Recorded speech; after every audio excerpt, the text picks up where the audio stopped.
Hola, ¿qué tal? Saludos cordiales, palabra suelta con usted aquí por la plataforma Ecuador en directo este día jueves, jueves 19 de diciembre de 2024.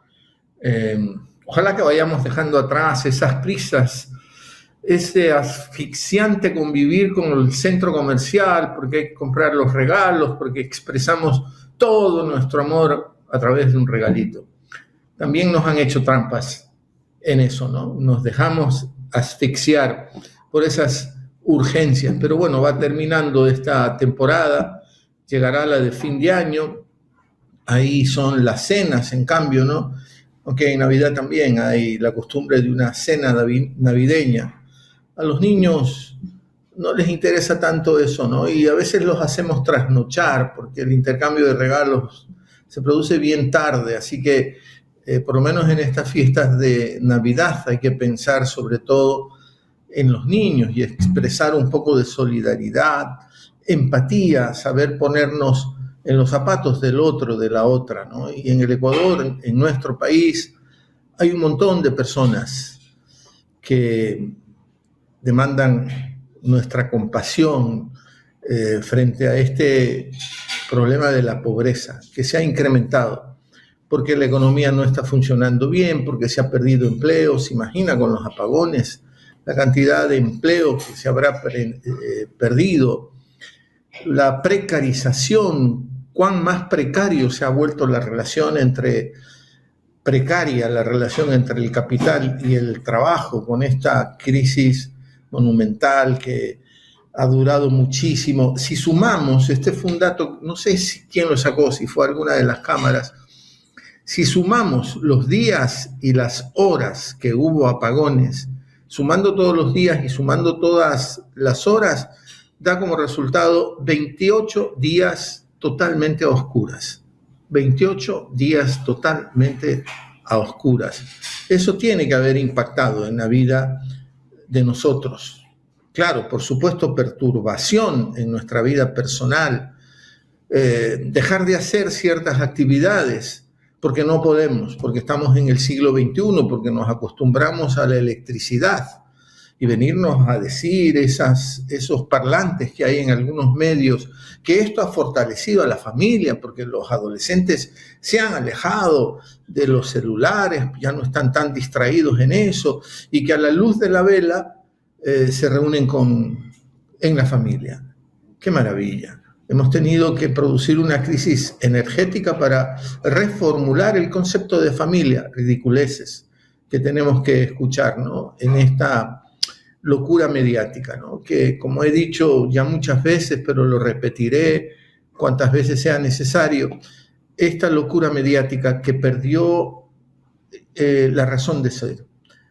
Tratar a la información, a la comunicación como un derecho. Y no se puede hacer con ese derecho lo que a uno le da la regalada gana. No se puede hacer. Sí, ¿qué hora es? Mire usted, hora sorpresiva para hacer palabras sueltas. Son las 2 de la tarde con 53 minutos. Empezamos un poquito antes y lo tenemos que hacer así porque estamos subordinados al corte del fluido eléctrico. Hoy se supone que es el último día, el 20 se acababan los apagones, eso dijeron, aunque para cierto sector industrial no se acaba, porque el gobierno está jugando con eso, ¿no? Apago una cosa para poder prender otras.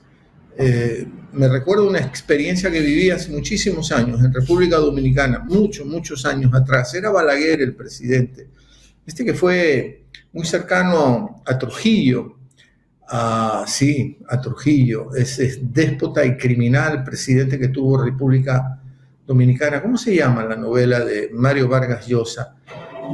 La fiesta del chivo, cuyo personaje principal es Trujillo. Pero bueno, Balaguer tenía pretensiones de intelectual, de gustos elaborados, finos, le encantaba la música clásica, las obras de teatro, y mandó a hacer en Santo Domingo, la capital de República Dominicana, un complejo de teatro bellísimo, amplio, con unos exteriores también muy amplios y muy iluminados.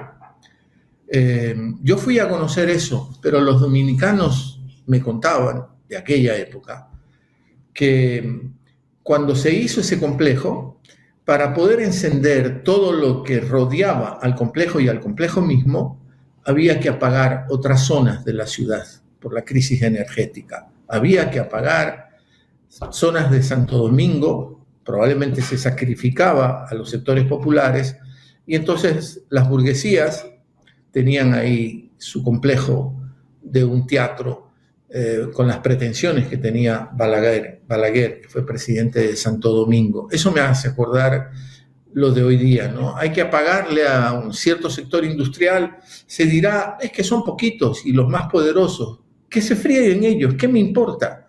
Con tal de que a nosotros, al sector de los hogares, ya no nos corten la luz, porque esa ha sido la oferta del actual presidente y esa oferta ha tenido que hacer, no pensando en la lógica perturbadora frente a nosotros, nosotras, nuestra cotidianidad. Él tiene otras razones de ser, que son más pequeñitas. La cuestión electoral. Tiene que moverse porque, puchicas, cómo ha caído la imagen, pero el problema no es solo los cortes de energía, es todo lo demás. La prepotencia, ¿no? El maltrato incluso a los medios, a determinados periodistas, la política internacional que no puede ser peor, la política internacional del Ecuador, con una ministra de Relaciones Exteriores que no sabe dónde está parada, que ha torcido, que ha cambiado las posiciones históricas del Ecuador, por ejemplo, el respaldo irrenunciable al pueblo palestino, y que hoy torcemos esas posiciones. Una ministra de Relaciones Exteriores que no sabe lo que hace o que quizá precisamente sí sabe lo que hace. Así que con que ya no haya más apagones para el sector de los hogares, este presidente pretende recuperarse de cara a las elecciones, que ya se vienen. El 9 de febrero estamos convocados otra vez a las urnas y ahí es nuestro momento. Ahí es cuando podemos tomar una decisión histórica y muy importante, porque la hemos pasado mal con este gobierno. Por mucho que quieran pintarnos otra realidad, determinados medios y determinados comunicadores o periodistas que, como decía, han perdido la vergüenza, ya no se les cae la cara de vergüenza y dicen cualquier cosa. Ramiro Aguilar dice que son como rocolas, pones la monedita y escoges la canción que quieres escuchar. Una monedita, han de ser fajitos, y escuchas el discurso que quieras escuchar. Eso el gobierno, cuando tiene este coro de periodistas y de comunicadores justificándolo todo. Es terrible lo que nos ha pasado. Vamos a empezar, Jorge Aycar, mi compañero del canal de Ecuador en directo. Él está en Guayaquil. Vamos a poner la caricatura que ya la utilizó seguramente Jaime en Los Especialistas de Mil Matraca. Ahí la tiene usted. Compramos baterías, sí, son los típicos camiones. En Quito también pasa. El camioncito comprando chatarra. Y ahí está, pues, Inés Manzano, y ahí está Daniel Noboa, y el que está más atrás, ¿quién es? Carlos Vera. El mismo. El mismo, ¿no? Gracias, Jorge. Generadores, ¿cuánto le cuestan, cuánto le valen? Solo 69 millones, que ni le empobrece ni le enriquece. Si es rico, se queda, y si es pobre, da igual, de igual manera. Esta es la realidad de Ecuador y ahí están en esa camionetita destartalada comprando baterías y generadores. Inés Manzano, la ministra que ha querido pasar así como que sin nada, haciéndole el quite a su responsabilidad con esa estafa de los generadores que le compraron a una compañía que ni siquiera se sabe si existe, que ya no apareció, que le mintieron, que le engañaron y que en la función pública no se actúa de esa manera. Javier, ¿sí? Jorge. No se olvide, la placa de 3 palos. Ah, tienes razón. Mira, no me había dado cuenta de esa placa, ¿no? Sí, no se ve mucho. Bueno, pero alusión directa a Novoa, ¿no? Hay otra plataforma, a ver, en donde están Johan Mejía y el compañero periodista que hace el programa con Johan Mejía. Los Outsiders. Los Outsiders, el Omar Jaén. Y ellos dicen las tres astillitas. Claro, no me gusta tanto hacerle el juego a Novoa en estas provocaciones, ¿no? Son puras provocaciones de una persona que parece ser que se acostumbró a hacer lo que le da la gana, por el contexto en el que ha crecido seguramente, ¿no? Pero bueno, con esa caricatura queríamos empezar y tenemos otro material, pero lo voy a presentar luego, lo vamos a presentar luego, porque primero quiero presentar a nuestra invitada, el personaje de esta tarde, con quien ya hemos conversado y nos hemos puesto de acuerdo, saber ciertas cosas de Mónica Luzárraga. Luzárraga, por si acaso, porque hay que decir cómo son las cosas. Luzárraga. Bueno, le voy a preguntar a ella para que me diga cómo se debe de pronunciar bien Luzárraga o Luzárraga. Me pone multa si digo mal.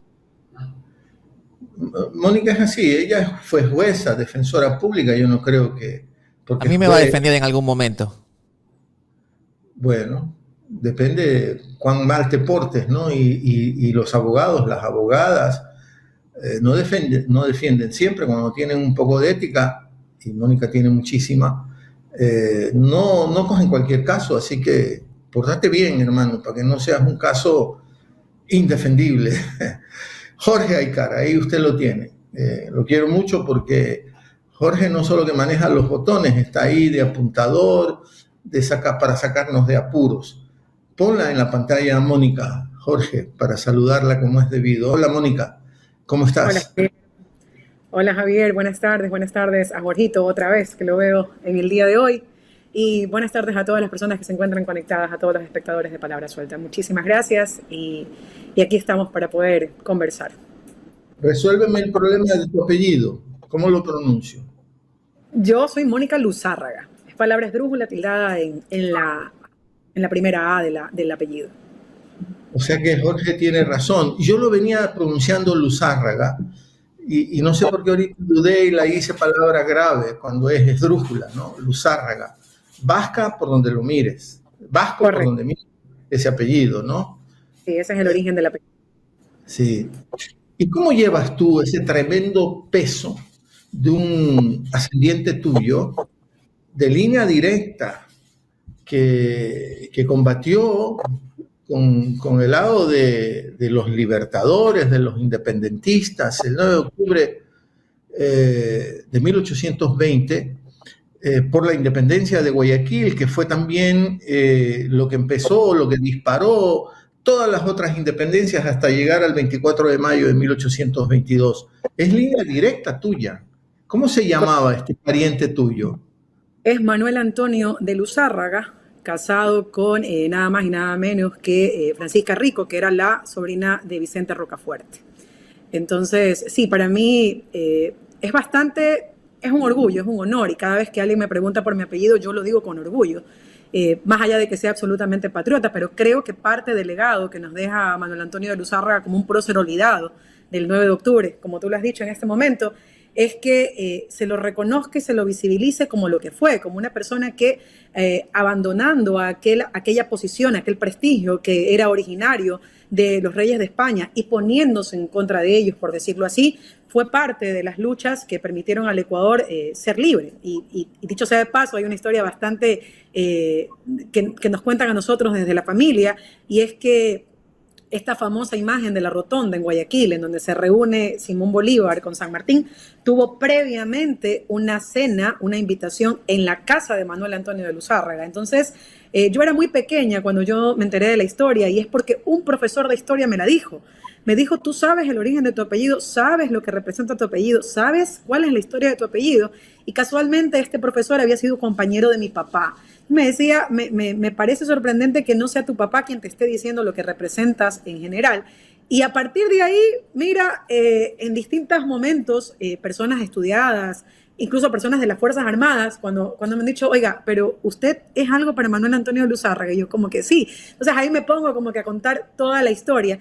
Y para mí es un prócer olvidado, es una persona que pese a todo lo que aportó en su momento a la lucha histórica, como tú bien lo has dicho, Javier, hoy en día es de esos pocos, pese a que tenemos una calle hoy en día que se llama Manuel Antonio de Luzárraga, pese a que cuando vas al Banco Central encuentras toda la hemeroteca del banco que llevaba su nombre, y luego te recuerdas la historia ya de cómo la boleta alcance se ve reflejada en el escudo nacional.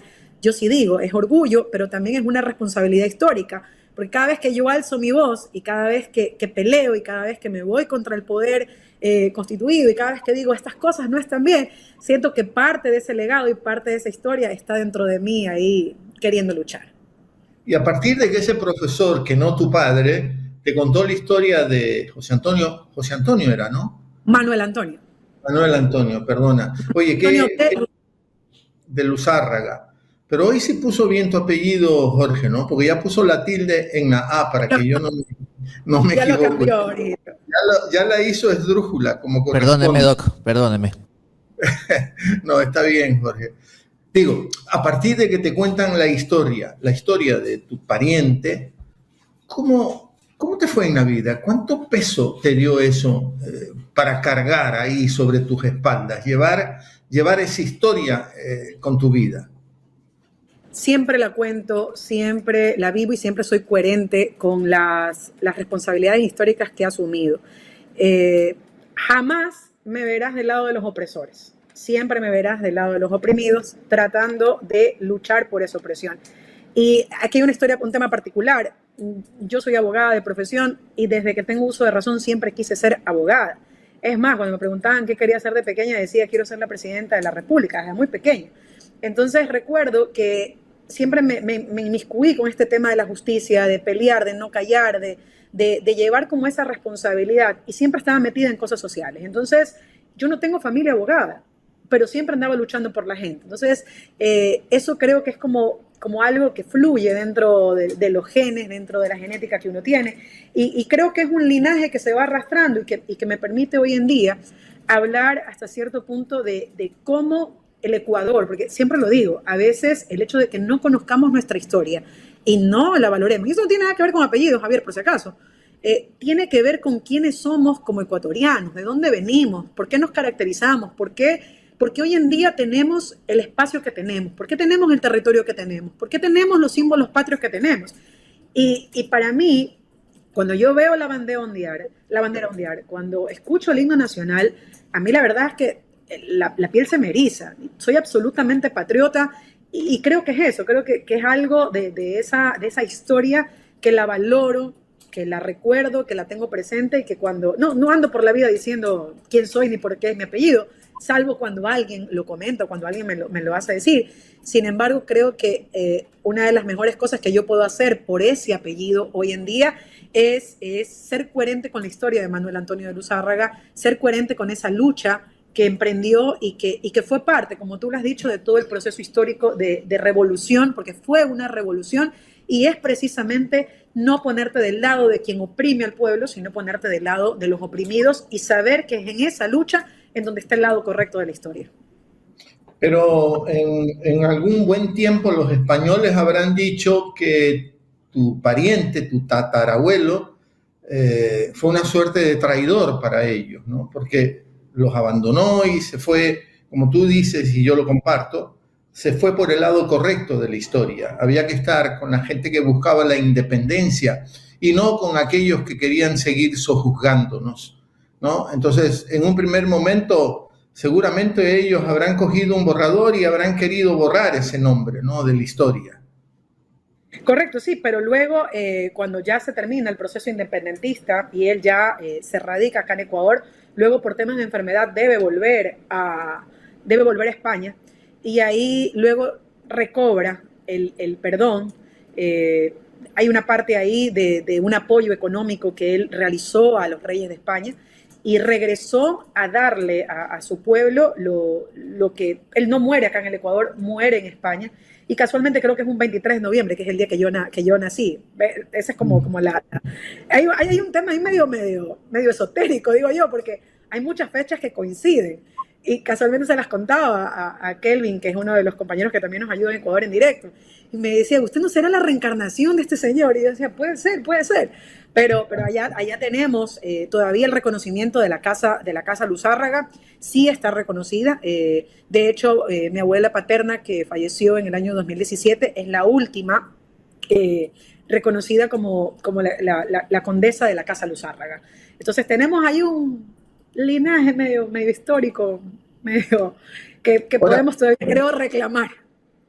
No te quiero molestar, Mónica, pero por el lado materno me has contado una relación con Vicente Rocafuerte, que también es otro nombre importantísimo en la historia del Ecuador, pero como tú eres mujer y te sé feminista, como tiene que ser, mujer consciente, peleadora, el machismo no puede andar por el mundo así campante, ¿no? Por toda la violencia que ha generado esa visión del mundo.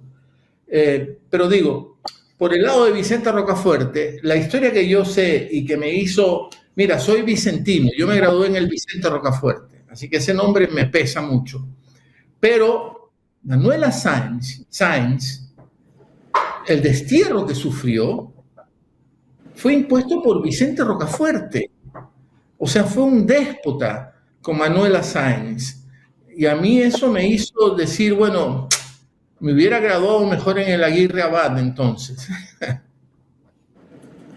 Claro, lo que pasa es que, a ver, yo más allá de identificarme con la lucha feminista y de identificarme evidentemente por la reivindicación de los derechos de las mujeres y por la abolición de la violencia, creo firmemente que hay patrones de conducta que nosotros hemos aprendido y hemos arrastrado y que en muchísimas ocasiones la conducta de los hombres, personas que yo respeto porque somos seres humanos, esto no tiene nada que ver con que si eres hombre o eres mujer, somos seres humanos, también responde en muchas ocasiones a cómo fuiste criado. Entonces hablamos de un momento de la historia en donde era socialmente aceptada la opresión de los hombres hacia las mujeres. Manuelita Sáenz en realidad es una reivindicadora de derechos en un momento en que históricamente no se esperaba eso de una mujer. Hoy en día que una mujer no reclame sus derechos, bueno, parece una locura. Pero en esa época era irse en contra de un sistema. O sea, no estamos hablando del Ecuador de ahora, estamos hablando de 1820 para allá. Entonces, en ese sentido, yo no voy a justificar la opresión. Para mí, la opresión tiene que ser reconocida, tiene que ser visibilizada en todos los gobiernos que se hayan dado. Sin embargo, de lo cual sí tengo que ponerme a pensar en cuál era el panorama de ese momento, de ese entorno, y también velar o decirnos hasta cierto punto como ciudadanos que si algo pasó en el pasado, o si respondemos todavía en las familias, si respondemos hasta en este momento desde esos patrones estereotipados, esos roles de violencia que hemos aprendido y que no queremos desaprender porque es un tabú. Hablar de reconocerte como agresor o reconocerte como víctima. Hay personas que les cuesta mucho reconocerse como agresores, pero también hay víctimas que les cuesta reconocerse como víctimas. Entonces, mientras no superemos esos patrones de hombres y mujeres, las cosas no van a cambiar mucho. Entonces, para mí, la solución en estos temas de la opresión que se sigue viviendo y que sigue lastimosamente manifestándose en todos los ámbitos de la vida pública y privada, empiezan en casa, Javier. O sea, empieza realmente por una corrección. Y bueno, ya aquí voy a ser medio infidente, pero estamos en una situación generacional bastante diferente tú y yo. Claro. Entonces, por ejemplo, bueno, yo sigo luchando como una madre. No lo vuelvas a decir, ¿no? Te acepto eso, es evidente, totalmente, pero ya no. Pero claro, mira, por ejemplo, tú tuviste que haber sido criado de una manera y tú criaste a tus hijas de una manera. Yo tengo una madre que me crió a mí, que lo niega, me dice, yo no soy machista. Sí eres machista, sí tienes comportamientos machistas siendo mujer. Entonces, yo tengo 2 hijas a las que intento criar fuera de ese rol, fuera de esa concepción que yo también la viví, de la cual yo también fui víctima. Entonces, tenemos que aprender a reconocer lo que está mal para eliminarlo.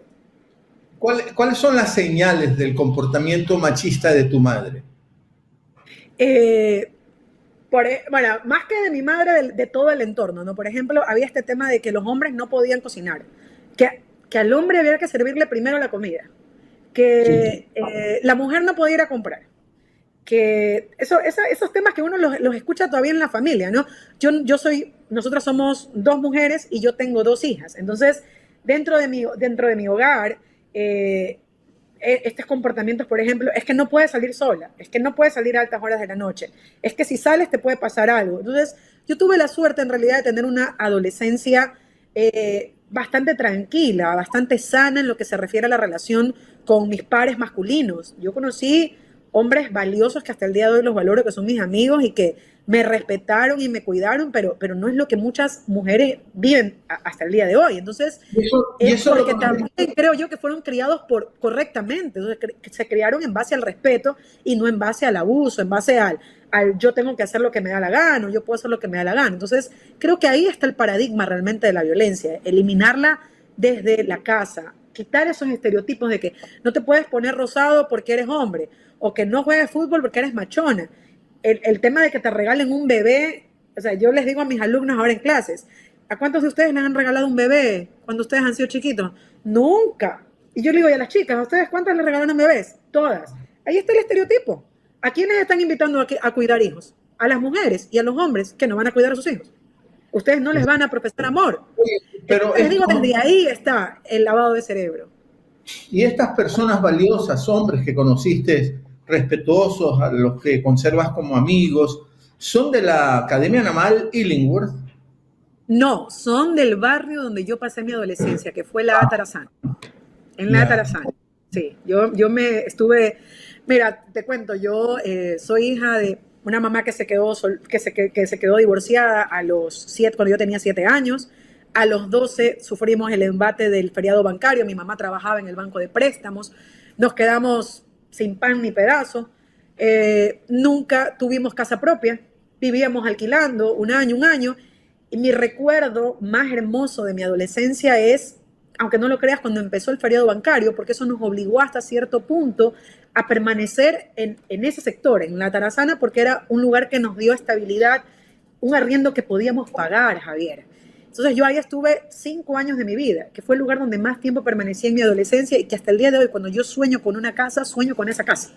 Casa que obviamente pues no nos pertenecía, pero que es donde yo fortalecí mi relación, tuve amigos de verdad, crecí con tranquilidad, salí a la cancha todos los días de la Atarazana, participaba en los bailes populares de las fiestas de julio y del 9 de octubre. Es decir, una infancia que yo hoy no le puedo dar a mis hijas.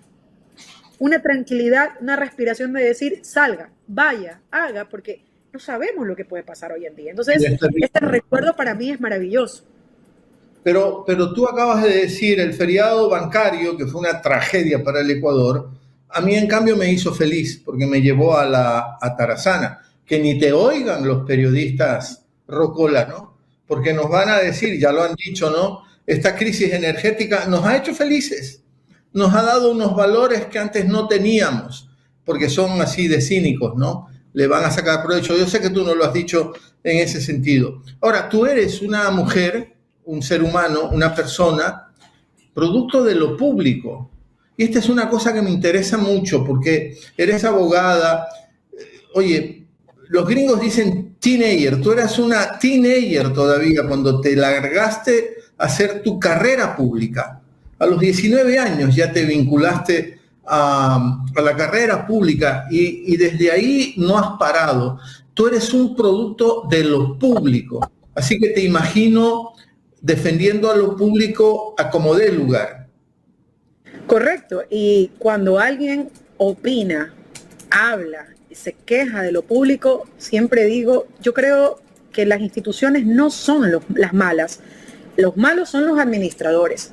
Donde hay buenos administradores, donde hay buen recurso humano, donde hay buenas políticas administrativas de servicio y de exigir que uno como servidor le dé al usuario la calidad de servicio que ese usuario amerita, necesita y es su derecho, no va a haber quejas. Javier, como tú lo has dicho, yo empiezo en el servicio público a los 19 años estudiando la universidad paralelamente pública y gratuita y de calidad, porque yo me enorgullezco realmente cuando la gente me cuestiona y duda de dónde obtuve mi título. Y yo digo, soy abogada con orgullo de la Universidad de Guayaquil.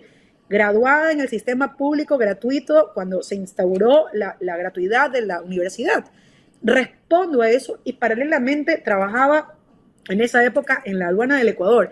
Y no te puedo explicar lo que representó para mí esa escuela, porque me enseñó servicio público, me enseñó administración pública, me enseñó de control de recursos públicos, me enseñó de una buena administración, de una buena ejecución presupuestaria. Cosas que aunque se vieran administrativas y que pareciera que no tenían nada que ver con lo que yo estaba estudiando paralelamente, fue para mí una catapulta para luego seguir desarrollándome, porque eso me enseñó a empezar desde abajo. Yo empiezo como bodeguera, empiezo cargando cajas, limpiando muebles, contabilizando cosas. Ese es mi primer trabajo. Y luego fui ascendiendo. Un trabajo me llevó a otro y finalmente cuando terminé mi carrera, pues ya me dediqué ya un poco al tema legal, que te digo hasta cierto punto, gran parte de lo que aprendí en el servicio público inicial, que fue a los 19 años, es lo que hasta el día de hoy me sigue sirviendo, incluso cuando yo trabajo ya en el libre ejercicio de la profesión. Pero defiendo y soy, no solamente soy consciente, soy además una defensora de que una buena administración, de que buen personal y sobre todo un buen liderazgo transforma el servicio público en lo que el servicio público debería ser y que no lo debemos abandonar. Porque aquí hay un tema, y que tú lo has traído a colación, esto de que nos dicen, es que la crisis nos va a hacer mejores. No, ya éramos mejores, ya éramos un referente. Lo que ha pasado en estos últimos 7, 8 años es que hemos perdido lo que logramos. Hemos retrocedido en vez de avanzar. Entonces, lo que antes parecía un servicio público de calidad, que a mí la gente me cuestiona y le digo, por favor, cuando hablen del servicio público, hablen de lo que nosotros fuimos como servidoras públicos. Yo soy servidora además de concursos de mérito y oposición. Es decir, yo no tengo parientes políticos, no tengo familiares políticos, no tengo conocidos, no tengo amigos. Yo me he jalado, Javier, 2 concursos de mérito y oposición. En los 2 he entrado, en los 2 he ganado, en los 2 he renunciado, luego de haber ejercido. Pero es porque creo firmemente que esa es la transparencia del servicio público. Y creo también firmemente en que cuando tú tienes otras aspiraciones, tienes que salir del servicio y puedes volver a regresar cuando así sea necesario. Pero eso de casi que de criminalizar, poner como que el servicio público fuera lo peor. ¿Por qué? Porque ahora tienes pésimos administradores, porque ahora tienes pésimos líderes y porque tienes personas. Yo soy amiga he pasado por 5 instituciones públicas. Las 5, que tengo amigos que tienen más de 20 años trabajando, me dicen, es que hay un antes y un después, Mónica. Evidentemente, no es lo que nosotros vivíamos. Hoy estamos abandonados, hoy estamos sin dirección. Imagínate un barco donde tu capitán se pasa ebrio y no sabe cómo liderar, cómo enrumbarlo. Entonces, todo lo que tiene un pésimo liderazgo se traduce en una pésima ejecución de un servicio público. Y es algo que los ciudadanos no tienen que olvidar. Definitivamente, con errores, con aciertos, con afectos y con desafectos, hay cosas que hay que reconocer y que como ciudadanos no podemos dejar perder. Tenemos que exigir que se vuelva el servicio público un servicio público de calidad que nos dé dignidad como seres humanos. Y ojo, más allá de que Mónica Luzárraga pueda pagarse o no pueda pagarse o costearse algo privado, pero es que yo no hablo por mí, pues. Hablo por la mayor parte de la población que pagando impuestos no tiene acceso a un servicio público de calidad y tampoco puede costearse un servicio privado. Entonces se queda a la deriva, se queda ahí indefenso ante un Estado que olvida al pueblo, ante un Estado que olvida sus obligaciones y que te forza a que tú de una u otra manera quieras irte a lo privado diciéndote que lo privado es lo mejor cuando lo privado definitivamente no es lo mejor para los servicios públicos de calidad que el Estado tiene que necesariamente garantizar. Sin embargo, el presidente actual dice, no perdamos lo ganado. No hemos ganado nada.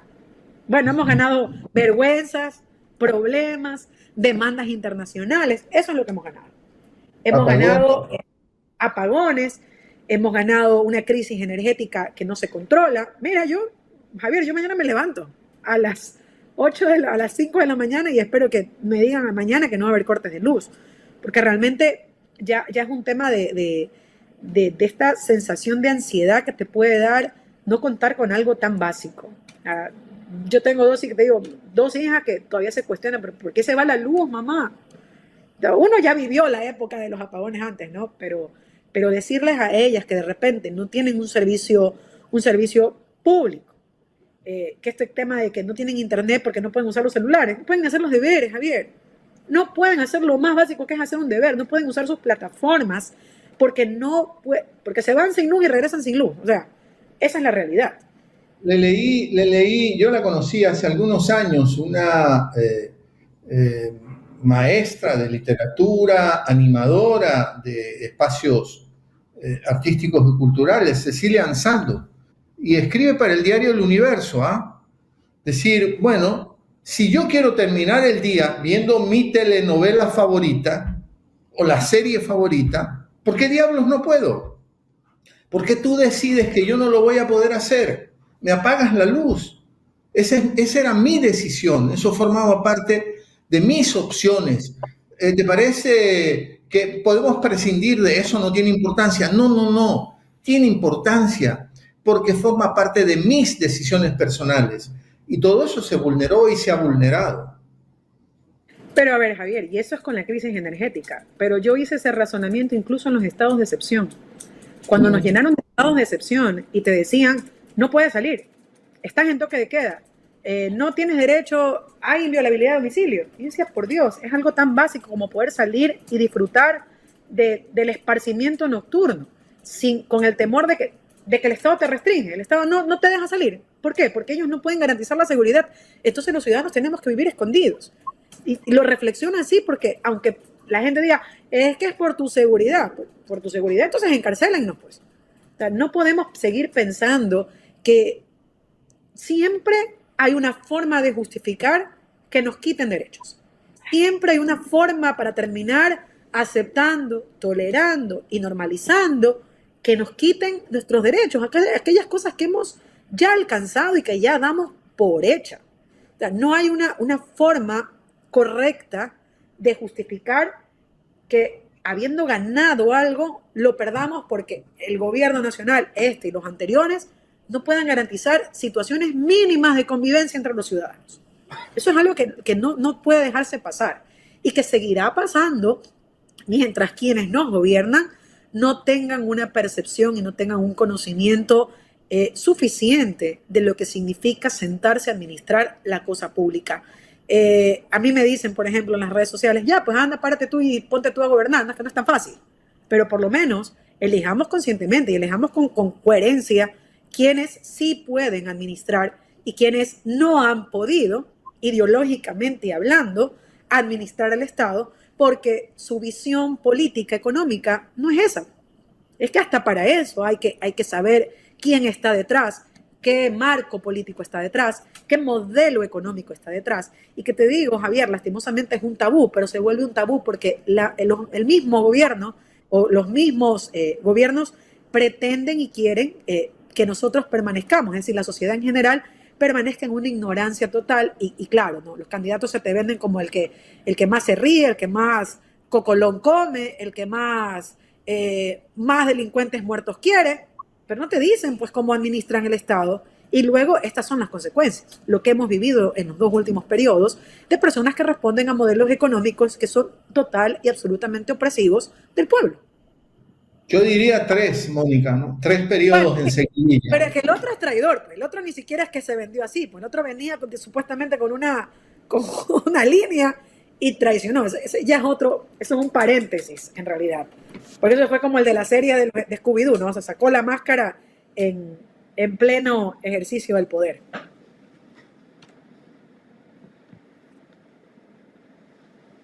No te escucho, Javier, se fue el audio.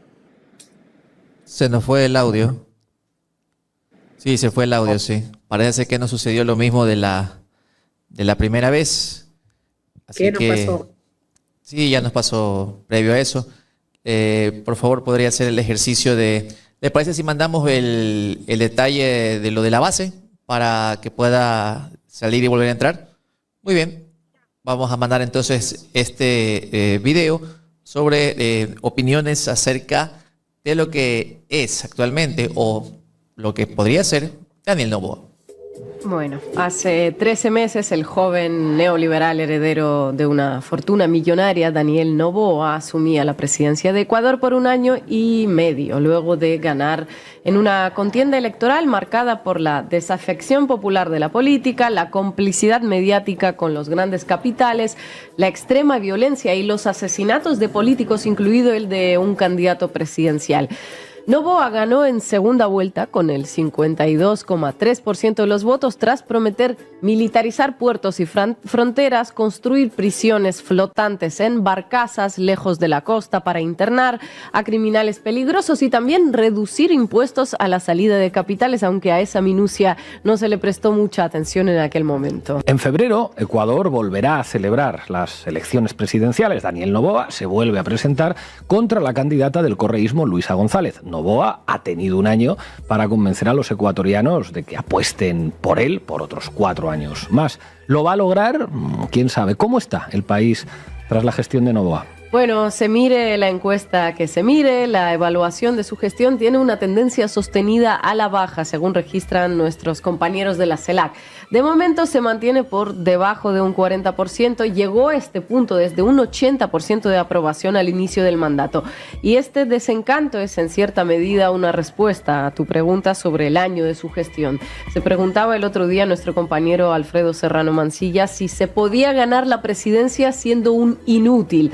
Daniel Noboa es la prueba de que se puede ganar, hacerlo todo mal y con ello lograr mantener cierto piso de apoyo, ese que le otorgó el voto en primera vuelta. Pero, ¿cómo han pasado este año los ecuatorianos? Bueno, han padecido de todo, algo que sin duda todos sabríamos con noticias diarias si este gobierno llega a ser mínimamente de izquierdas, pero no es el caso. No es el caso. Para ser justos con Noboa, hay que decir que Ecuador no es un país fácil, no lo ha sido en los últimos 5 años, en los que pasó de convertirse de una suerte de isla de seguridad dentro de América Latina a uno de los países más violentos.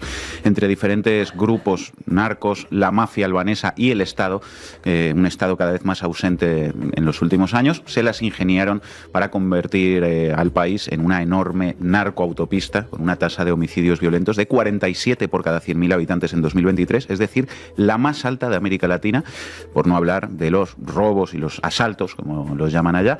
La inseguridad ha pasado a ser el pan nuestro de cada día para la gente de varias ciudades y localidades del país. Y claro.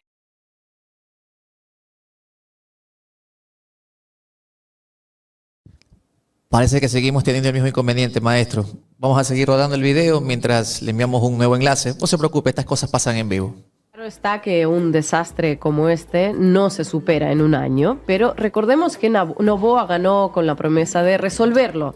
1 año de militarización, luego de una consulta popular, toques de queda y un extremo punitivismo que lo llevó a abrazar la estrategia de Bukele, no se tradujo en nada positivo. La inseguridad sigue, los narcos campan a sus anchas, la gente tiene miedo a salir a la calle, los jóvenes son reclutados por los cárteles porque el Estado no ofrece oportunidad alguna y por si fuera poco el país atraviesa una crisis energética brutal con cortes de luz continuos de hasta 12 o 14 horas diarias en las principales ciudades y centros industriales y así a lo largo de meses. Sumémosle a todo esto el dato del desempeño económico, asumiendo que los herederos de fortunas millonarias sabrán gestionar, como suele suponerse sin que se haya demostrado todavía en ninguna ocasión que nos venga a la cabeza.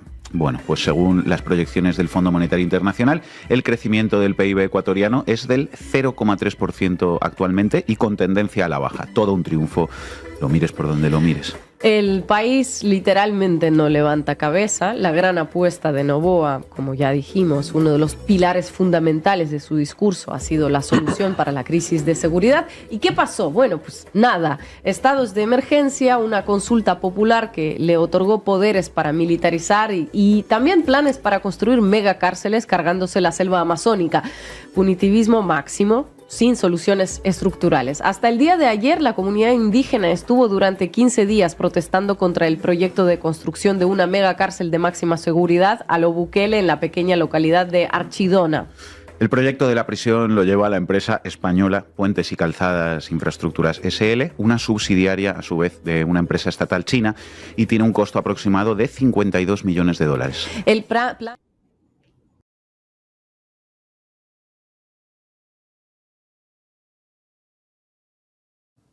Maestro, parece que no. Tenemos un problema con el audio. No sé qué está pasando. Creo que tengo a la doctora Mónica también con nosotros. No entiendo realmente qué está pasando. Tenía audio con usted hasta hace un minuto. Así que voy a intentar. Vamos a seguir reproduciendo el video hasta encontrar la solución, porque realmente no entiendo qué está pasando. Era levantar un centro penitenciario para encerrar a hasta 1.000 presos en una ciudad, Archidona, de 8.000 habitantes. Ubicada en la orilla del río Napo, que desemboca en el Amazonas, es poblada principalmente por la comunidad indígena quichua, que se dedica a la agricultura, el turismo ecológico. Así que imaginen el impacto que podría tener un megacentro de detención en el equilibrio social de esta localidad. Tras más de 2 semanas de protestas, la comunidad indígena logró paralizar la construcción de la prisión en su localidad, solo en la suya. El gobierno tuvo una manera particular de ceder, anunciando que trasladaría el proyecto a otra provincia. Si no logran entrar por la puerta principal, entran por la puerta de atrás. El proyecto millonario de una megacárcel seguirá, pero en una provincia donde a lo mejor pues la población sea un poco menos protestona, ¿no? Bueno, y sigamos encadenando perlas de este último año. Las protestas contra las megacárceles, se les suma la crisis energética que viene durando meses, como ya dijimos. Imaginen vivir sin luz durante horas y horas y horas a lo largo de varios meses y que les digan que ya se soluciona en breve y que no suceda nada. Ucrania está en guerra y no ha reportado cortes de electricidad tan prolongados como Ecuador. Los apagones se producen desde el mes de septiembre sistemáticamente porque la red eléctrica no da abasto. ¿Por qué? Por el abandono estatal y la desinversión. Los años del neoliberalismo subordinado al FMI que trajo de vuelta al Lenin Moreno al país no salen gratis. Noboa lo ha justificado, como todo populista de derechas latinoamericano que se precie, con la pesada herencia del correísmo. Claro, la culpa de que Ecuador no tenga electricidad hoy, que tenga menos electricidad que un país en guerra, la tiene Correa, que acabó su mandato hace 7 años. Por supuesto, claro que sí. En todo caso, Noboa prometió hace meses que iba a resolver el tema, pero no lo ha conseguido, ¿no? Sí, dijo... A ver, no sé si me estás escuchando, Jorge. Ahora sí. Ahora sí. Apagué todo, volví a entrar. Mónica, ¿tú me escuchas? Sí, te escucho, Javier. Yo espero seguir escuchándote, porque si no te escuchara sería ya el acabose, ¿no? Bueno, esto es Ina Finogenova, rusa, que era de Russia Today, que seguramente tú la conoces y seguramente sabes de la existencia de este programa La Base, en el canal de Pablo Iglesias, que también participa en este programa, y que tienen como una perspectiva muy clara de lo que ha pasado en nuestro país. ¿Cuánto compartes tú el diagnóstico que hace Ina Finogenova sobre nuestro país, Mónica? No solamente ella, a nivel, hoy casualmente en Ecuador en directo tuvimos la presencia de Hugo Godoy, quien hacía una reflexión de cómo nos ven de afuera, y es que eso es realmente lo que, no sé si has escuchado en algún momento la parábola de la alegoría de la caverna de Platón. Para mí fue determinante en mi formación como abogada, cuando me la enseñaron, cuando me la explicaron, y es muy difícil, es muy difícil que casa adentro nosotros, en general, la sociedad, se saque la venda y que realmente empiece a mirar desde el ojo de la objetividad. Porque esto no es de apasionamientos, esto no es de que si me cae bien, si me cae mal. Hay un tema en objetividad que no puede abandonarse nunca. Entonces, casa adentro nos cuesta. ¿Pero por qué nos cuesta? Porque hay distracciones, porque hay distractores, porque nos ponen a discutir de cosas que no tienen sentido, porque estamos agobiados con las cosas que nos faltan y que nos hacen hasta cierto punto ponernos a pensar que para qué alzamos la voz, que para qué peleamos, que para qué reclamamos y al final vamos a perder. Pero claro, desde afuera, desde el panorama exterior, las voces que objetivamente se pronuncian o analizan o ven la realidad que está pasando en el Ecuador y que no lo ven desde la polarización, que no la ven desde el sesgo particular o desde la opinión personal de alguien, sino realmente como un observador objetivo, da cuenta de que esa es la radiografía del Ecuador hoy en día. Eso y que realmente coincide mucho con aquellas voces altisonantes, si se quiere, que de una u otra manera, desde cualquier espacio, están día a día haciendo una reflexión, hablando yo no diría atacando, sino más bien visibilizando lo que está mal e invitando hasta cierto punto a la población a que no se deje manipular, a que no se deje engañar, a que no se le permita aceptar como válido este resquebrajamiento del orden constitucional, este resquebrajamiento del orden legal, este desconocimiento absoluto de las normas, este estado de arbitrariedad distópico que nos quieren hacer aceptar sí o no. Entonces, pero claro, ¿no? Como nos cuesta internamente, porque hay personas a las que se les obliga a pensar de una manera, porque culturalmente lo han hecho así, porque socialmente la familia se lo ha hecho así. Pero yo veo hoy en día, Javier, que gracias sobre todo a las redes sociales, muchísimas personas están sacándose la venda. Están saliendo de la caverna y esto tiene que ver mucho con el abandono que se ha hecho a los medios tradicionales de comunicación. La gente ahora busca, a través de esta masificación de las redes sociales, busca otras opiniones, busca otros contenidos, busca otras plataformas. Y en esa búsqueda, que claro, es hasta cierto punto un aspecto de rebelión, ¿no? Porque lo tradicional es lo que uno por corriente siempre sigue. Lo difícil es salir de la corriente y empezar a buscar otras cosas. Entonces yo sí le doy bastante peso a esa labor que muchas personas, y me incluyo porque yo hago contenido, que muchísimas personas día a día hacemos y que hasta cierto punto buscan eso, ¿no? Que se saquen la venda de los ojos y que tomen decisiones informadas, que tomen decisiones con conocimiento y que se apoderen y empoderen del conocimiento de sus derechos para que nadie pueda atropellarlos, ni en lo más mínimo ni en lo más grande. O sea, esa creo que es una misión de vida que yo hace como un añito perseguido, buscado, sin ningún afán, evidentemente, ¿no? Pero es lo que hacemos y coincido plenamente en esta lectura y muchísimas lecturas que se han hecho en otros medios de comunicación y que dan cuenta de que cómo nos están viendo afuera es como deberíamos empezar a vernos casa adentro también.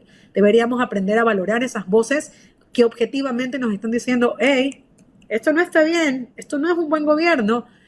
Hay experiencias que nos pueden llevar a cosas peores si seguimos tolerando y aceptando y normalizando el autoritarismo. En la caverna de Platón, si te acuerdas, los objetos pasaban por fuera de la caverna y la luz proyectaba a los objetos del ser humano encadenado que no veía de frente a los objetos, sino las sombras de los objetos. Y Platón decía, la tarea del filósofo es liberarte de esas cadenas y hacer que veas a los objetos mismos y no sus sombras. Y es complejo todo eso, porque al principio la misma persona que está ahí encadenada, la luz lo va a deslumbrar y se va a sentir mal, ¿no? Entonces, hay que hacer ese trabajo, hay que hacerlo ese trabajo. Le corresponde a la academia, tú ahora que eres académica, le debería de corresponder a los medios, pero los medios son parte de la cadena. Ellos no quieren que nos volteemos y veamos a los objetos mismos, sino sombras de estas realidades. Porque mira tú, apagones. El Universo hace poco decía, pero si viene desde la época de Correa. No, mentira. Cosas que puedes hacer en los apagones. Sí. ¿Sabes sí, qué me da mucha risa a mí, no? Sacan la página de Twitter de Coavisa, ¿no? ¿Cómo migrar a Noruega? ¿Cómo migrar a Canadá? Sueldo. Yo digo, porque es una invitación flagrante a que abandonemos el país. Eso es lo que me estás diciendo. Que no hay futuro en este país y que entonces tu mejor publicación que puedes hacer es invitarnos a irnos, a abandonar la patria que nos vio nacer. Eso es lo que los medios de comunicación están haciendo con los ciudadanos ecuatorianos. Sin saber la responsabilidad que eso implica, ¿no? Hasta el tema del éxodo, de la fuga de cerebros, la fuga de conocimiento, la fuga de personas jóvenes. Porque se va las personas que pueden activar productiva y económicamente este país. Y que no van a tener intenciones de regresar como sí tuvieron en su momento los migrantes del feriado bancario, porque anhelaban y esperaban volver a su país y regresar a su casa, y por eso envían las remesas, y por eso el país ha sostenido muchísimo tiempo virtud de esas remesas, porque todavía tienen a su mamá, a su papá, a su hermana, a su tío, e incluso a sus hijos en muchas ocasiones. Pero el migrante de hoy, el que se va por el Darién, el que huye de la inseguridad, el que huye de los problemas, el que huye de la falta de empleo, de la precarización, del entorno, de todo, ese no le dan ni ganas de volver al Ecuador, ese no quiere volver, no va a volver. Y cuando tenga la oportunidad se va a llevar a su familia y no va a querer saber nada de este país. Entonces, ¿cuál es el mensaje que la sociedad está teniendo y que no amerita, no miran lo que en la proyección de un futuro puede representar esas invitaciones a abandonar la esperanza, porque ahí voy a hablar de esperanza también, Javier, ¿no? La esperanza de recuperar nuestro país, la esperanza de recuperar el servicio público, la esperanza de recuperar lo que este territorio representa para muchísimas personas, que pese a todo lo que está pasando, seguimos aquí, seguimos dando la cara, seguimos luchando, seguimos trabajando pese a las adversidades, y que a lo mejor podemos tener cierto aspecto de comodidad, pero que no dejamos de pensar en el que no lo tiene, y queremos que esas personas también tengan las mismas beneficios, las mismas capacidades y sobre todo las mismas oportunidades de crecer, de salir adelante y de vivir una vida con dignidad, que es lo que uno aspira en un proyecto de vida saludable. Uno no nació para esperar morir en una balacera o para saber que tu familiar no sabe si va a regresar, no sabe si va a volver. Esa no es la realidad, esa no es la proyección de vida de ninguna persona.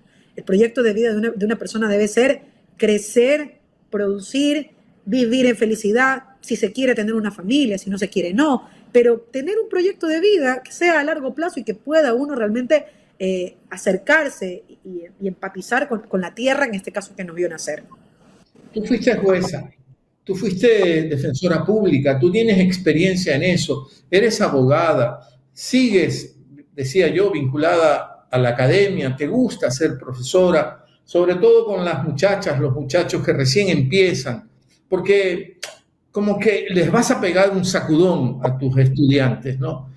¿Qué podemos pensar? A mí me parece que una de las claves es recuperar también la administración de justicia. No podemos estar en manos de unos jueces o juezas que se han sacado la venda, ¿no? Simbólicamente es para no ver a quién condenas, ¿no es cierto? Y cuando se corren la venda, entonces, sí, dependiendo de sus intereses, a este sí, a este no. Y estamos viviendo un desastre en la administración de justicia, sobre todo a partir de ese enorme poder que ha tenido la fiscal general, ¿no? Diana Salazar. ¿Cómo recuperar la esperanza en la recuperación de la justicia? Perdona las tautologías, pero ¿cómo puedo construir un mundo de esperanzas con esa administración de justicia? Hay todo un problema estructural dentro de la administración de justicia, y tú lo has dicho, yo he estado en 2 de los espacios de administración de justicia, en la defensa, tanto pública como privada, y luego en el ejercicio de la magistratura como jueza, que me fue difícil tolerar hasta cierto punto la negligencia de ciertos abogados. Fácil porque para mí, yo fui jueza después de haber sido defensora pública, entonces yo tenía muy claro que el tema de los derechos no es discutible para mí, y así me mantuve durante todo mi ejercicio. No fui una cuando era defensora pública y otra cuando fui jueza. Era exactamente la misma persona. Pero luego sí hay un tema generacional, Javier. Hay un tema de formación, hay un tema de prácticas que se han normalizado desde las universidades, desde los colegios de abogados, desde las asociaciones de magistrados, en donde es común, es normal aceptar y tolerar que la corrupción es parte del sistema de administración de justicia. Y el que no es corrupto, entonces, es tonto. Y mira, tú has citado que yo soy académica. La primera clase que yo les doy a mis alumnos, independientemente de la materia que me toque dar, la primera clase siempre es como un análisis de lo que yo he sido y lo que yo espero de ellos, no como alumnos de la clase, sino para algún día encontrarlos en una sala de audiencias. Y siempre les digo, si usted ha venido aquí con su creencia o con su preconcepción de que usted como abogado va a volverse millonario, se equivoca. No siempre es así. Pero ahora luego, que sí puede ser que la profesión le dé la capacidad de vivir cómodamente. Pero luego, si su aspiración es comprar fallos, comprar jueces, comprar secretarios, comprar ayudantes judiciales, comprar resoluciones para que le favorezcan, retírese de la carrera. No tiene que estudiar 5 años. Para eso dedíquese a otra cosa y solamente vaya, párese afuera y hágase amigo de cuántas personas, pelotee juntos, hágase amigo, bébase un trago. Eso es facilito. El que realmente desee formarse como abogado y quiera pelear un caso en derecho, tiene que apartarse de esa concepción que lastimosamente se ha venido arrastrando y normalizando. Es que si no doy, entonces no me van a dar las copias. Es que si no hago. Y claro, cuando nosotros empezamos a tocar, yo siempre digo que yo no tengo espíritu de cuerpo. A mí, yo tengo grandes amigos jueces, grandes amigos fiscales, grandes amigos abogados, pero también saben cómo soy. Entonces, yo siempre digo, le piden al que está dispuesto a dar y lo condicionan al que está dispuesto a ceder. Pero quien defiende como tiene que defender, quien hace su trabajo como lo tiene que hacer, es al quien no le van a hacer. Entonces, sí hay ahí un tema de reestructuración. En otra ocasión, hace una semana tuvimos a Gustavo Yalc en Ecuador en directo y hablábamos con él de algo que es sumamente importante, Javier. Desde el 2012 no se evalúa a los jueces. Ay, mira, nosotros sufrimos de algo que se llama, ellos dicen, ¿no? La carga procesal. Es que no despachamos por la carga procesal. No despachamos por la carga procesal. Yo fui jueza, Javier. Yo sé que no hay carga procesal. Sé que lo que hay es vagancia, hay desidia, hay comodidad. Eso es lo que hay. Porque si no te dan, entonces no despachas o lo pones en el congelador. Ahí lo dejas botado. Entonces, no, pues.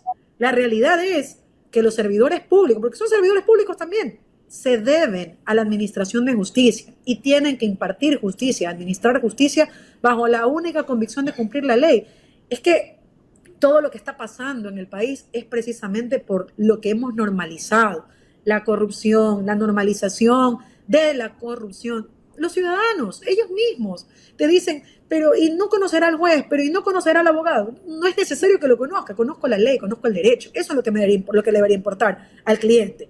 Pero claro, ¿por qué te dice eso al cliente? Porque es ese mismo cliente que cuando lo para el vigilante le está ofreciendo dinero. Dice, no, eso no es corrupción. Sí es corrupción. Usted le da para la escuela a alguien, eso es corrupción. Cuando usted se salta la fila, eso es corrupción. Cuando usted copia en el examen, eso es corrupción. Yo le digo a mis alumnos, tengo 38 años, nunca en mi vida he copiado. ¿Saben lo que es decir nunca en mi vida he copiado? Y Javier, tan loca, porque yo, cuando veía a alguien copiar en la escuela, en el colegio, en la universidad, me paraba y le decía al profesor que estaban copiando. Y me acuerdo tanto que tengo una experiencia en la universidad, un profesor me dijo, pero ¿a ti qué te importa? Si no eres tú. Y le digo, sí, pero es que esos van a ser mis colegas cuando yo me gradúe, pues. Entonces, si hoy copian y hoy son deshonestos, no los quiero ver cuando sean abogados. Entonces, ese razonamiento que, te digo, es de la primera clase, ahí los invito a irse, a los que quieran. Les digo, el que no comulgue con este criterio y quiera aquí pasarse de vivo, está invitado a abandonar la materia, salga de la materia, no pierda dinero y no pierda tiempo, porque esto es lo que vamos a hablar todas las clases, de honestidad, de cómo ejercer adecuadamente el derecho, de defender el derecho desde la norma, no desde si tengo padrino o no tengo padrino, si conozco o no conozco. Eso no hay. Entonces, pienso también que hay una contribución desde la academia que no se escucha, Javier. Hay muchas cosas que hemos visto los últimos meses, el último año, y tú has visto a la academia, a la verdadera academia, hablar y pronunciarse. No, ¿por qué? Porque tienen intereses. Porque ellos también tienen intereses. Entonces es vergonzoso y es lamentable que quienes se llaman o se hacen llamar académicos vendan sus criterios, sus posturas, de acuerdo a de quién es que tienen que opinar. Y eso no puede pasar porque el derecho aplica para todos y no mira a nadie. La verdadera imagen de la justicia es la justicia ciega, no porque no quiera administrar justicia, sino porque es absoluta y totalmente imparcial. No sabe a quién va a beneficiar con sus sentencias, con sus resoluciones. Y esa es la aspiración que todos los que se están formando como abogados, los que no han sido contaminados todavía por esas malas prácticas, y quienes están y quisieran ser parte de una nueva estructura, de una nueva forma de administrar justicia, deberían hacerlo.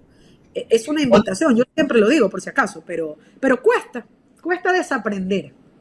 Mónica, qué pena, pero estoy advertido que tú tienes una audiencia, creo, ¿no? En poco tiempo y yo tengo que dejarte libre porque no te voy a hacer perder ningún caso. No quiero que digan es que el bruto de Javier Lazo no me dejó llegar a tiempo. Pero me queda una partecita así, aprovechando de toda tu experiencia como jueza, defensora pública. una funcionaria del nivel de Diana Salazar, fiscal general, acusada de plagiar su tesis, puede estar ahí. Y luego tienes la academia, la Universidad Central, universidad pública, la más antigua del Ecuador, cuyo rector dice, bueno, no fue plagio, pero sí impericia, dándole la vuelta, en fin, una vergüenza total. No quiero dejarte ir sin hablarte de esta faceta tuya de comunicadora. Eres tiktokera, has devenido comunicadora, estás para beneficio nuestro, ahí me involucro con Ecuador en directo, vinculada a Ecuador en directo, dándole luces a este canal, de verdad, con Carla Aro, que es otra mujer que le ha dado fuerza, potencia a Ecuador en directo. Tú te vinculas a Ecuador en directo y es como contratar a los top 3, top 4, top 5, sé que eres medio futbolera, del panorama del fútbol planetario, ¿no? Traer a mi equipo, qué sé yo, a Lamine Yamal, y lo pongo a jugar en la banda derecha en Emelec, ¿no? Digo, has venido a darle mucha fuerza a Ecuador en directo. Insisto, 2 mujeres, ¿no? Carla y tú. ¿Quién tuvo el mérito? ¿Te buscó Jaime o cómo fue la cosa? ¿Que son de esas coincidencias, de esos accidentes de la vida? Para nosotros un feliz accidente. ¿Cómo fue? Dice mi hermana que es el costo de volverse famosa. Yo hago estos videos de TikTok hace un año, producto de literal una casualidad en Bogotá con una amiga mía, me dijo, se mataba de risa. Le digo, ¿de qué tanto te ríes? Me dice de TikTok. Y yo, ¿cómo que TikTok? Me dice, sí, pero es que sí hay cosas positivas. Y me pongo a ver, y claro, encuentro contenido basura. Y digo, ¿por qué hay contenido basura? ¿No? Comienzo a hacer contenido, comienzo a alzar la voz. Y es algo que hacía en privado, no lo hacía público, pero lo hacía siempre en privado. Siempre he sido muy de levantar la voz, de pelear. Y producto de esto me empiezan a llamar como que de distintos medios, su opinión. Aparte sabían que era abogada, que había sido jueza, que pedían mi criterio. Yo siempre he sido coherente, Javier. O sea, yo no hablo desde el apasionamiento, desde el sesgo. Yo hablo desde lo que la norma dice y eso es algo que me ha caracterizado siempre. Y soy coherente con eso. Así me toca hablar. Si mañana Daniel Noboa hace algo que la ley dice, voy a decir sí, es verdad, lo hizo bien. ¿Ok? Pero Lance me invitan un día a Ecuador en directo y no sé, Jorgito nos podrá decir, ¿no? Ese día se disparó porque la gente pensó, ¿y de dónde salió? ¿Y de dónde salió? ¿Y de dónde salió? ¿Y por qué habla tan frontal? ¿Y por qué dice tan vehementemente lo que piensa? Porque es difícil encontrar quienes sin miedo alcen la voz. Y yo, eso es algo que, miedo y dinero son cosas que no tengo, ¿no? Entonces, alzo esto. Y Jaime le dice no, porque esto me habían promocionado, ¿no? Es que sí, invítala, sí es buena, sí te va a decir las cosas, no le va a dar vergüenza. Entonces me invita y me dice Jaime, bueno, la verdad es que no me defraudó. Dice, sí, ha sido como la han promocionado, que usted dice las cosas como son. Y bueno, pues ahí hubieron muchos comentarios, un video creo que se hizo viral, y la gente le decía, Jaime, debe invitarla a participar. Y ahí Jaime me invita. Yo más creo que como una nueva contratación, como un punto de vista distinto. Carla y Jaime son periodistas, yo soy abogada, yo no soy periodista. En algún momento de mi vida cuando andaba ahí, que no sabía qué hacer, en las horas que me quedaban libres, quería estudiar periodismo, pero me gusta comunicar y me gusta explicar. Entonces, cuando Jaime hace su labor de periodista, porque él y Carla son periodistas y hay que reconocérselos, son personas valiosas de Ecuador en Directo, ellos son Ecuador en Directo. Cuando yo llego a explicar desde la parte legal lo que pasa en el país y que finalmente todo lo que nos rodea es norma. Entonces, pienso que soy ahí como el adicional de Ecuador en Directo. Y bueno, yo la verdad es que agradezco mucho porque a partir de ahí mi mamá me dice, yo casi no comento lo que hago, ¿no? Mi vida diaria es un enigma para muchas personas. Saben que hago muchas cosas, pero yo no estoy diciendo hago esto, hago esto, hago esto. Mi mamá me dice, si puedes saber en qué horas que andas metida, que me escriben de Italia, que me están escribiendo de España, me están escribiendo de Estados Unidos, mis amigos, que ahora te ven en un programa y yo no estoy enterada, Gabriela, ¿qué te pasa? ¿En qué andas? Y mi hermana me dice, tú andas exponiéndote, ya ahora sales en más cosas, todo el mundo me pregunta si es que yo soy tu hermana y me toca decir que sí eres mi hermana y me dicen, ¿y de dónde salió? Entonces, es una situación bastante particular. Mis hijas son súper orgullosas. Para mí eso es una de las cosas que más me llena hoy en día, ¿no? Porque sus profesores, la gente del colegio, les dice, es tu mamá, es la abogada de TikTok.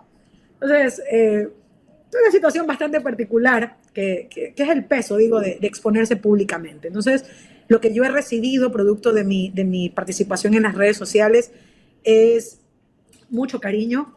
También he recibido odio porque es común, pero mientras mi respuesta no sea el odio, yo seré un filtro de si pensamos diferente, no tenemos que llegar al insulto, pero creo que es más la gente que coincide y es más la gente que gracias a lo que hago yo y que hacen muchísimas personas desde el activismo político, desde el activismo social, han colaborado y han contribuido hoy en día en ser estos mecanismos de escape, como lo es hoy en día Ecuador en Directo, con noticias o con análisis objetivos y no sesgados, que es a lo que estamos acostumbrados.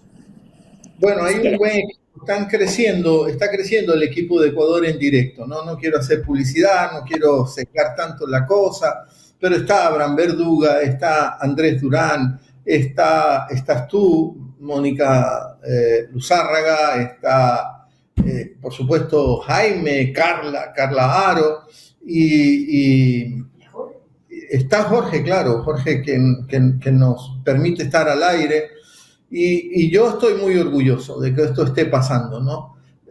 Creo que se congeló la imagen de Mónica, Jorge.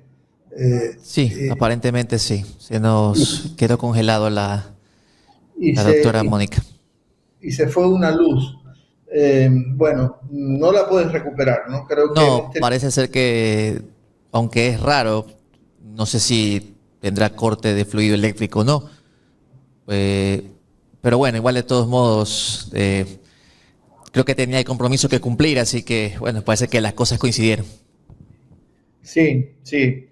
Bueno, yo ya la llamaré, pero es una pena, ¿no? Porque hubiese sido muy bueno despedirse como se debe. Pero bueno, la audiencia ha podido tener a Mónica Luzárraga con nosotros. Usted sabe que los días jueves y viernes Mónica comparte con Jaime de la Cruz el noticiero de la mañana, que por supuesto tiene noticias y por supuesto tiene entrevistas. Así que el equipo de Ecuador en Directo va creciendo y hay un criterio bien importante, ¿no? La defensa de las libertades, la defensa de los derechos, la defensa de un punto de vista sustentado, porque no estamos aquí para hacer rocolas, como en otras partes sucede.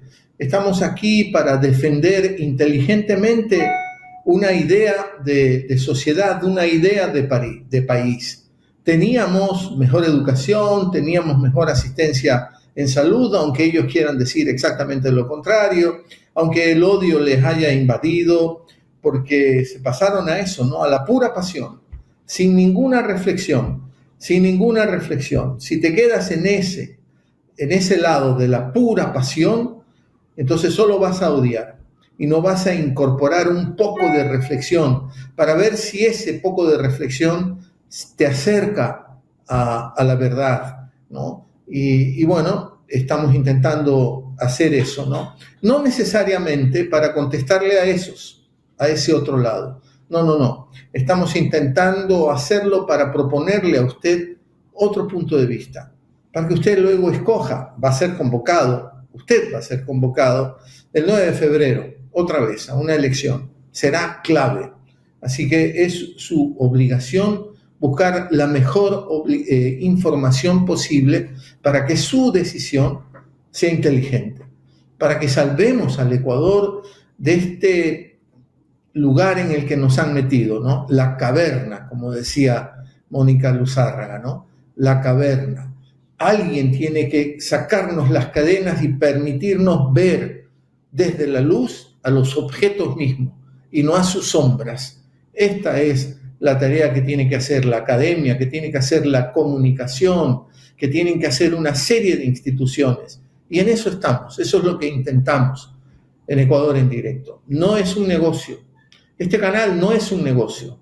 Y no tenemos otros negocios y por eso tenemos un canal para poder defender a esos otros negocios, como han hecho en el Ecuador.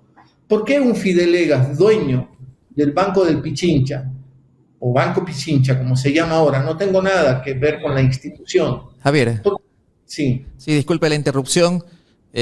Aquí, bueno, encontramos la manera de por lo menos que la doc, como le llamo yo, se despida. Así que vamos a escuchar a Mónica Luzárraga para que se despida, ¿no? Como debe, como usted mismo lo dijo. Así que, doc, la estamos escuchando. Gracias, Jorgito, y gracias, Javier. La verdad es que fue el corte que nos recuerda que estamos viviendo en el nuevo Ecuador. Esa es la realidad que nos toca tolerar, que esperamos que el día de mañana ya sea solamente un recuerdo. Agradecerte, Javier, agradecerte al programa en general, a Jorgito también, por darme la oportunidad de hacer otro tipo de entrevista, ya un poquito más profundo, un poquito más personal, sobre todo que a través de estos medios, como siempre lo digo, tengamos nuevas perspectivas de lo que deberíamos esperar, de lo que deberíamos hacer y de lo que debemos reclamar. Un abrazo a todas las personas que escuchan Palabra Suelta y esperando en otra ocasión volver a ser invitada para seguir departiendo, porque se nos quedaron muchísimas historias pendientes, Javier. Sí, Mónica, agradecerte a ti, sobre todo agradecerte a ti por esa claridad, por ese énfasis que le pones a las cosas, ¿no? Por ese bagaje, por esta posición de mujer que está en un punto sabiendo qué es lo que quiere, ¿no? Como tú dijiste, ¿no? La diferencia generacional, ¿no? Las mujeres solo en la cocina, los hombres en la oficina. No, esto ya se acabó, esto no puede seguir en la historia de la humanidad. Es a ti a la que tengo que agradecerle, Mónica. Ya tendremos otra oportunidad. Encontramos la manera, así que por lo menos para que se despida. Ok, Jorge. Fue una manera a través del celular, me imagino, Jorge, ¿no? Sí, a través del celular me estaba contando que se le fue la luz, por ende se quedó congelada, porque si se dieron cuenta que en la mayoría del tiempo de la entrevista tiene una luz encendida en la parte de atrás. Sí. Entonces, al apagarse la luz y quedarse congelada, pues bueno, el resultado fue ese. Sí, pero no importa, ¿no? De todas maneras le sacamos el cuerpo a estas dificultades. El esfuerzo es pensando en la gente, ¿no? Agradecerte también a ti, Jorge.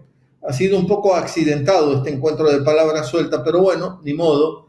El esfuerzo, no quiero que sea condescendiente la gente, ¿no? Que presentamos algo que no tiene calidad, pero bueno, mire, estamos intentando, haciendo un esfuerzo. No basta con el esfuerzo. Tenemos que poner al aire algo que también satisfaga a las audiencias, y eso es lo que estamos intentando desde hace algún tiempo en Ecuador en Directo, sobre todo quienes inauguraron este canal, ¿no? Y ahí está indudablemente Jaime de la Cruz, está Carla, está Gustavo, estás tú, Jorge, desde el principio. Técnicamente llegué yo cuando ya el canal tenía un par de años, pero prácticamente de la mayoría estoy casi un 70% dentro del viaje. Chévere. Buen compañero de viaje, entonces. Gracias, Jorge. Gracias también a la audiencia. Nosotros nos vamos y siempre le agradezco su compañía. Pásela bien.